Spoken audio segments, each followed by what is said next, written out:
Hey guys, how's it going? Michael Troy here. Today we're looking at the New Mutants number 5 through 8, continuing a look at the early days of the series.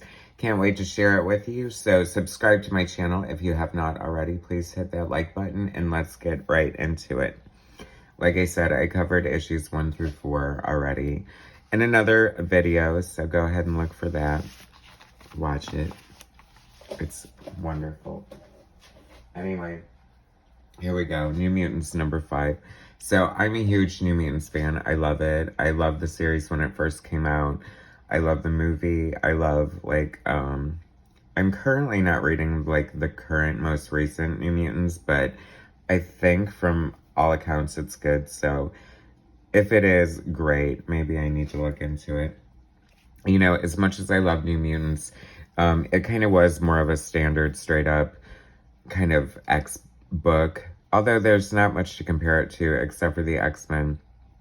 So it was kind of like the junior X-Men, you know, a lot of the stories took place at the mansion, you know, them learning their powers and stuff. I mean, they definitely did get around like the X-Men. I think that was always the appeal of the X-Men. You know, one minute they're in space, one minute they're in an alternate reality. And the New Mutants was pretty much the first spin-off book from the X-Men. Now, of course, there are several X titles and have been for years with different branches, different teams. But, of course, this is one of the first best and always will be dear to my heart. Now, I have to say that this cover is freaking gorgeous. I want to say it's Michael Golden. I'm not 100% sure, but that definitely looks like a Michael Golden gun pose, like the whole bit. And the fact that he does have like the circular signature, I think, or did at some point. And also the fact that it's inked by Armando Gil. And good for you, Armando Gil, with that big ass signature as an inker. But I know they work together a lot, so. And Golden was doing a lot of covers, so. I'm gonna go with Golden on this one. It definitely looks like Golden, and I love it. I love Golden's art. That's an amazing Silver Samurai, and just the pose and the composition of this cover is terrific. The New Mutants has such a great logo. It did change at one point, and I do like both logos, but their classic logo is so good. So Chris Claremont, writer, Sal Buscema, penciler, Bob McLeod, I'm sorry, it's McLeod. I went through this before. Matt Haas, if you're watching, thank you for finally getting me in line with that. It's such a tough one. It's like the Mandela effect. Like, one minute you think it's McLeod, one minute you think it's McLeod, but I think it's definitely McLeod. Which makes me think of, isn't it Scott McLeod? Oh yeah, Scott McLeod. Okay, so maybe that's how I need to think of it. Anyway, I love the splash page. The best thing about this is what I realized, I have a new appreciation for Sal Buscema. I kind of think I took him for granted in the past, but he's such a great, classic comic book artist and storyteller. And I really love when he works with an inker like Bob McLeod, who definitely, brings such a great aesthetic, especially since as co-creator of the New Mutants and possibly not being able to keep up with a monthly penciling schedule. You know, he's known just as much as a penciler as he is an inker, and I always enjoy whatever he's doing. Sometimes it's a little overpowering, like when he did Perez on the Titans. Not my favorite look, but on a book like this, I think it's perfect and really elevates the art. I don't know, Feeble Xavier always kind of cracked me up. But I just love this so much. Like, the New Mutants look so cute and classic here, and I love the expressions on their face. And it definitely has the feel and look of Bob McLeod, and that's like such classic New Mutants to me. I feel like there's two incarnations of the New Mutants. Team America. Fuck yeah. Oh my god, how exciting that Team America is in here. Love it.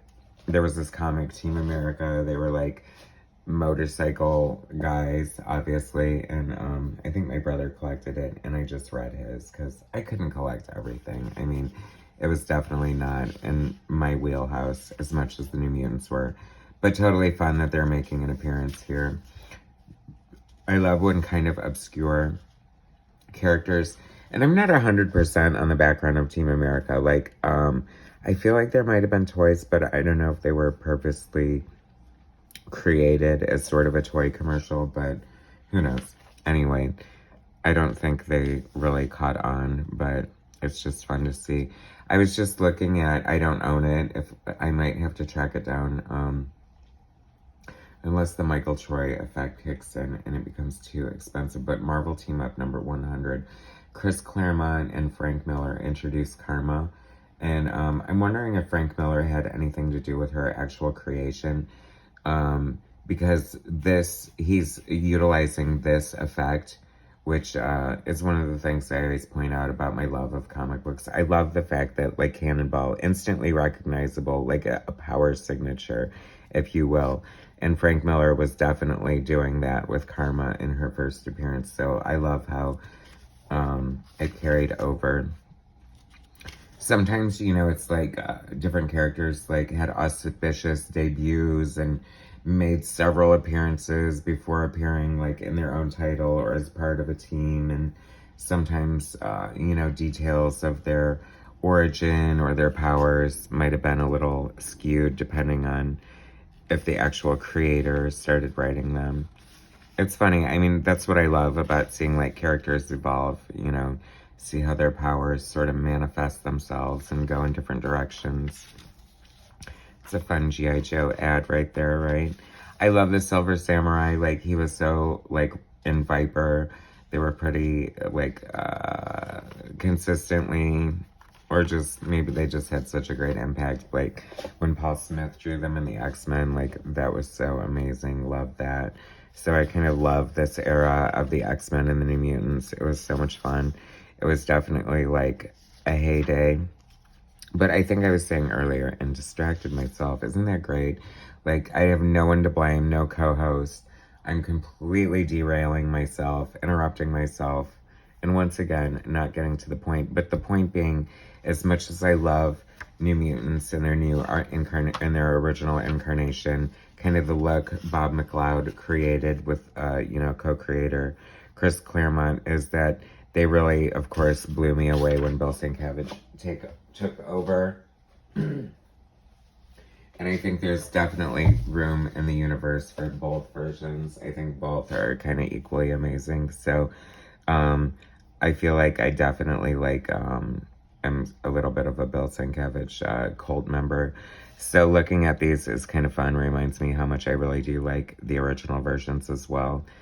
You gotta make something before you break it, I guess. Interestingly enough, like Bob McLeod, and someone pointed that out to me recently. Thank you, whoever said that. Like, Brent Anderson was kind of in the, what do you call it? The Neil Adams camp. And I think Bob McLeod is a little in the Neil Adams camp. And since Bill Sienkiewicz started out before he greatly evolved, and you can see a little bit of it in his work sometimes still from the Neil Adams camp. So it all kind of comes together quite amazingly. Chris Claremont, writer, Sal Buscema, penciler, Armando Gil, and Jay Tartag, finishers. So that's interesting. So we're moving away from Bob McLeod. But, I mean, Armando Gil, and I'm not familiar with Jay Tartag. I feel like, could that possibly be an alias? I'm not sure. But feel free to educate me in the comments. I'm sadly unfamiliar with an anchor, and I want to know who it is. George Russo's colorist, Janice Chiang letterer, both veterans. Louise Jones, editor. I guess this is before she was Louise Simonson. Jim Shooter, editor-in-chief, co-created by Chris Claremont and Bob McLeod. So, Sunspot, I just love the classic New Mutants and their costumes, and they look great here. The inks are super interesting. I mean, Armando Gil is a great inker, and definitely bringing kind of a fun aesthetic to this. This was kind of intense here with Karma, like using her possession powers to make her evil uncle. Was he responsible for her parents' death? Probably. I mean, why else would you want to force him to commit suicide? But of course, you're a hero. You're not going to do it. Team America, F yeah. Here they are again in black costumes. Interesting.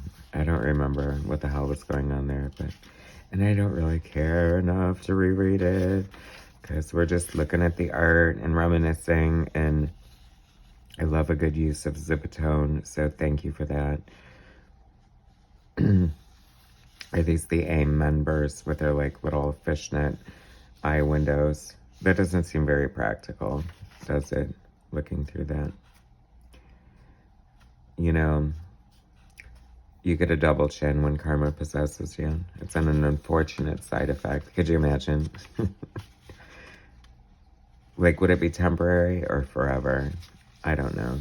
But I'm loving the inks in here. I'm loving the Zipatones. I'm loving, like, the different textures and the stipple that they're bringing to it. So fun. I always love this Wolverine house ad. Like, Marvel always had the greatest subscription ads. Sadly, I don't recognize this artist. So once again, please feel free to tell me in the comments. I usually do know. It could be a few different artists. I don't want to say the wrong one. But I love it. Fun the way it's, like, I don't know, they were just always playful and eye-catching and memorable. For sure. Just like all of this. I love the different versions of Viper and Silver Samurai that have appeared through the Marvel Universe. I want to say, and if it shows up, maybe just my brother had it, but I feel like one of us had this Kool-Aid Man comic book, and damn, I will be happy if that shows up in my collection. I will tell you that. This is, it's funny because this is an example of, like, why I kind of always used to think of Sal Buscema as the poor man's John Buscema. I know that's terrible to say, but, you know, some of his characters were not super attractive, let's put it that way. And this cover is killing me for so many reasons. I love this. I pity the fool that does a Mr. T ripoff. I feel like Mr. T was super popular at this point, and I love that they just, like, shamelessly threw in this sort of, like, blatant Mr. T kind of ripoff. That actually looks really cool. I mean, come on, I love it. One more mutie trick boy and your mama dies. I mean, like, okay, here we go. Other than that, though, the art is kind of gorgeous. I do love Bob McLeod, and I mean, who doesn't want to see Bob McLeod draw Mr. T? And is that Sunspot? I just love his depiction of the New Mutants, too. They're so distinctly his. And now I'm seeing so much Neil Adams influence in this, but I love the coloring. That's, like, really pretty for it, especially given that this is only 1983. They had a lot more range on the colors, I feel. What a beautiful splash page. I love this. Okay, so we have Bob McLeod inking again. He really is just, like, such a gorgeous finisher. And Sal Buscema really is bringing it. I love the artistry of this. I love the broken panel at the top. Like, it's very effective. Flying Down to Rio, fun letters.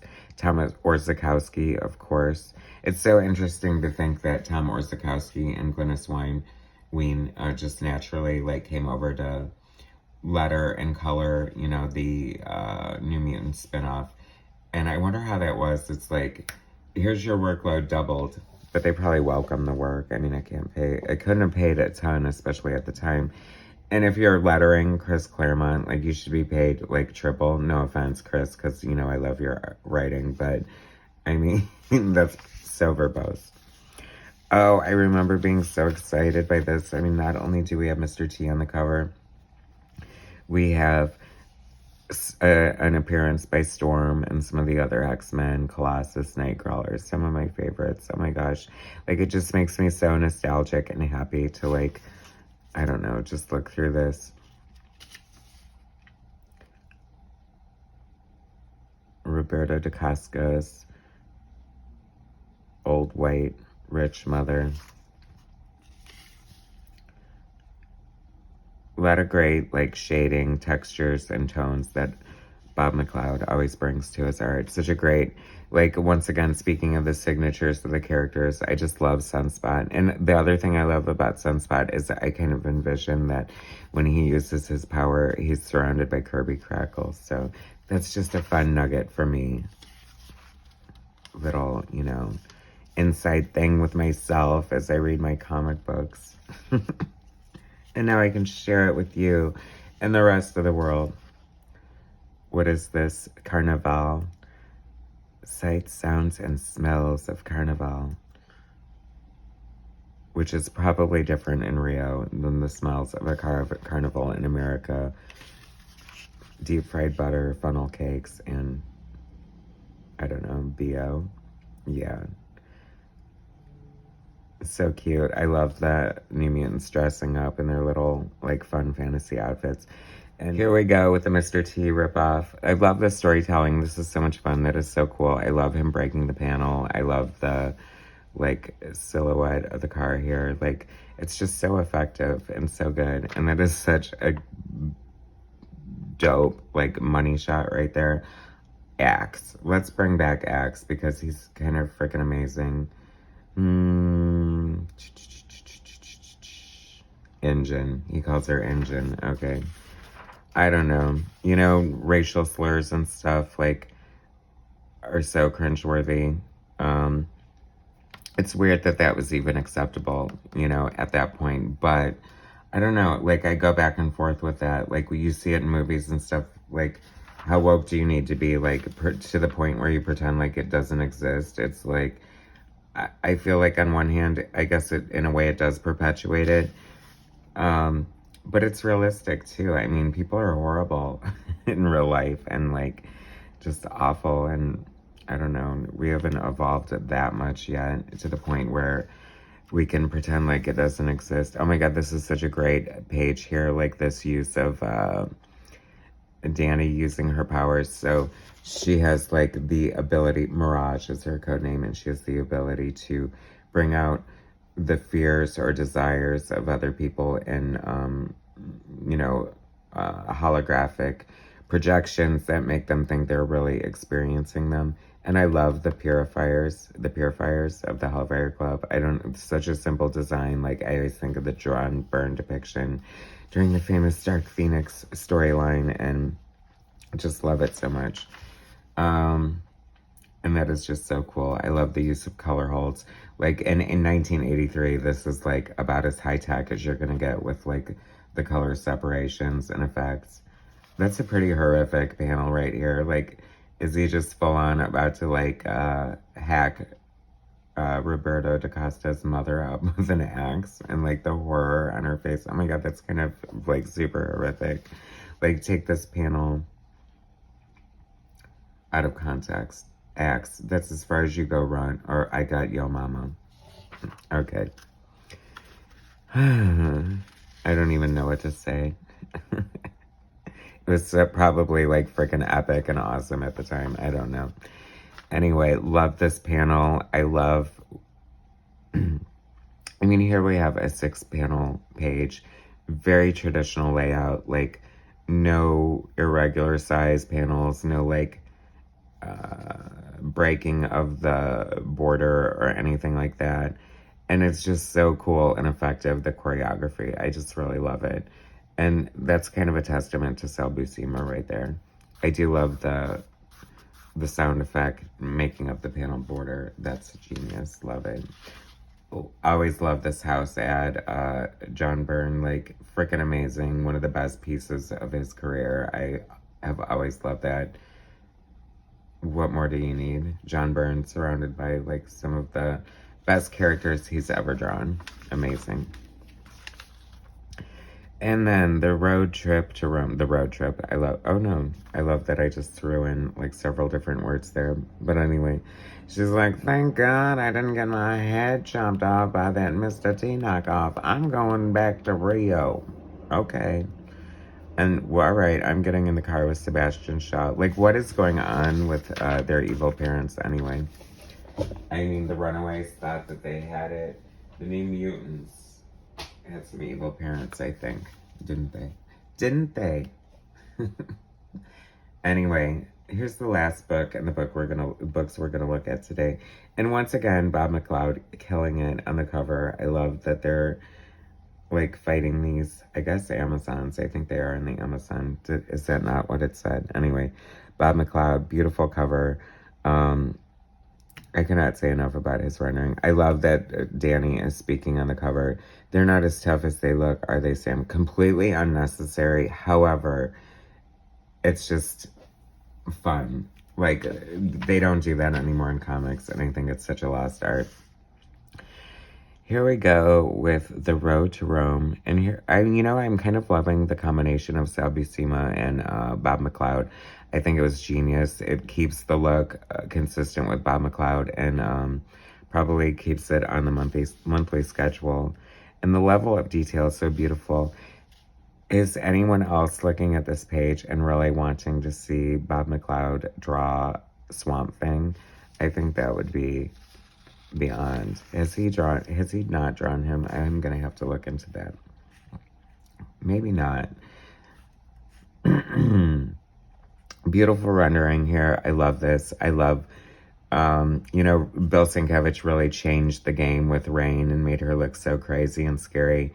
But I do have such an affection to, like, her original, like, half lupine form and her bond with Danny. Like, there's so much fun and nostalgia, and, like, this is such a great panel here. Like, I don't know, this always kind of warmed my heart. I adore the look on Wolf Rain's face here as she thinks, she's super hot with all this fur in the Amazon, and Danny is using her power to give her fantasy of rolling around in the snow to cool her down. I mean, come on, that is so much fun.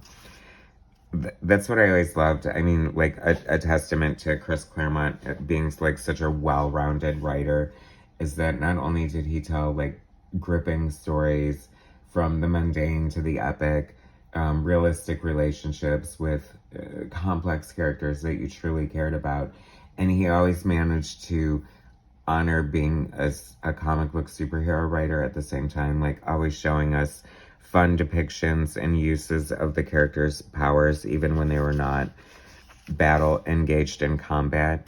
And I think that was kind of one of the fun, relatable things that always about Marvel Comics. Even from the early days of X-Men, and it's a no prize because it's impossible, but Iceman is, like, making, topping the pie and saying, like, who wants it a la mode? And, like, I won't even get in, and here comes the innuendo that people accuse me of, but I won't even get into the ramifications of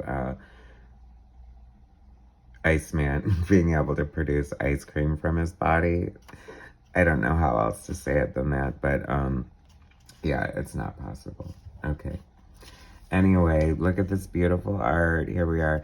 Lots of great use of sound effects going on, like in the last issue with the pows and stuff. I'm sliving for it, guys. I will totally take it. Great zipatone there. So much fun, like, such detail in every page. Like, that's what I love. Like, there's a richness to the art that almost is evocative of, like, Wallace Wood or Hal Foster and sort of, like, the Flash Gordons and stuff like that. Like, truly beautiful art. I've always been a fan of Bob McLeod, and I will totally take it. I think I was introduced to him on the New Mutants and just, like, loved him ever since. It's so funny. Another random depiction of Danny's powers. She's scaring the piranhas. I mean, what could scare a piranha? I'm in trouble. Do not go swimming in the Amazon, I tell you. These Amazons are so cool looking. I love them. They need their own comic book, like, yesterday. Wouldn't that be great? Okay, so here's my little sidebar suggestion, plea to Marvel. It's like you constantly redo the storylines that don't need to be redone, like with Dark Phoenix and Spider-Man's origin, and just, like, I could go on and on. I love when people use that in lieu of citing examples, but that's what I'm doing. So, you could just go through and randomly, like, cherry pick, like, oh, these Amazons from New Mutants. Give them a one shot. Like, just, like, wouldn't that be so obscure and cool and just, like, such a great challenge for writers? And that way, you don't have to worry about, I mean, these are characters you already own, Marvel, so you don't have to worry about, like, having to pay creators to create new things. You have so many great untapped, unmined storylines. I love this. I'm kind of living for Roberta DaCosta's mother. Like, she's this rich old white lady, and she's like brandishing arrows and a dagger. She was like manhandled by Mr. T in the last issue. I mean, pretty epic for someone who looks like, I don't know, who does she look like? That woman that they did the documentary on Netflix, The Face of New York or whatever. But I mean, tough as nails, tough as Amazon arrows. I love this too. See, they need their own book, like, don't they? Am I the only one? I'm the only one. Okay, let's continue. Like, totally bringing the textures. I love it. Like, classic comic book art is so great in that way. I mean, you know, and of course it reminds me of Terry Austin, because he was like one of the best when it came down to like just really bringing the true artistry.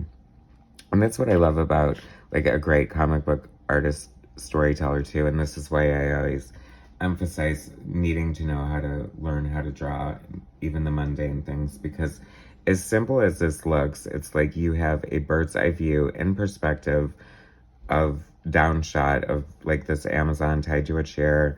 Like, you can totally tell that these are stairs leading. Like, if you just took this panel out of context, I feel like you would know they were on a ship, probably based on the way the, you know, the low ceiling of the hallway. I mean, it's just like so on point. And so like, it's that kind of attention to detail that makes hard work look effortless, if that makes sense. Oh, I love the rain. I love dogs. My Chihuahua Rocco looks just like that. I mean, not really, but all dogs remind me of him.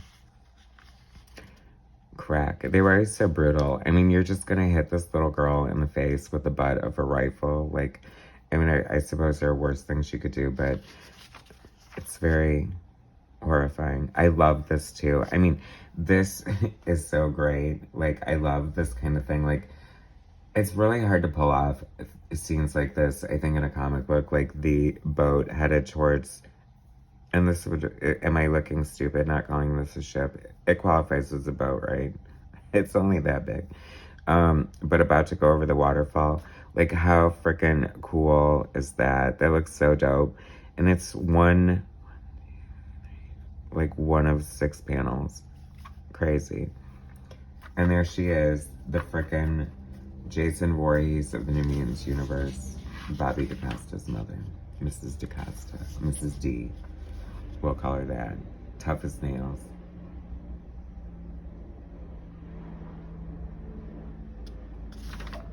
I oddly paused on that page. I just don't want it to end, but it's gonna. There we go. New Mutants 5 through 8.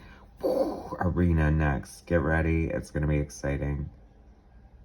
Interesting. When Marvel lost their famous banner across the top. But there are reasons, you know why. I'm gonna give you a little history lesson real quick. Okay, so part of the reason, and I think Steve Ditko is credited for perhaps doing it first, putting the art in the corner, like, it's totally genius.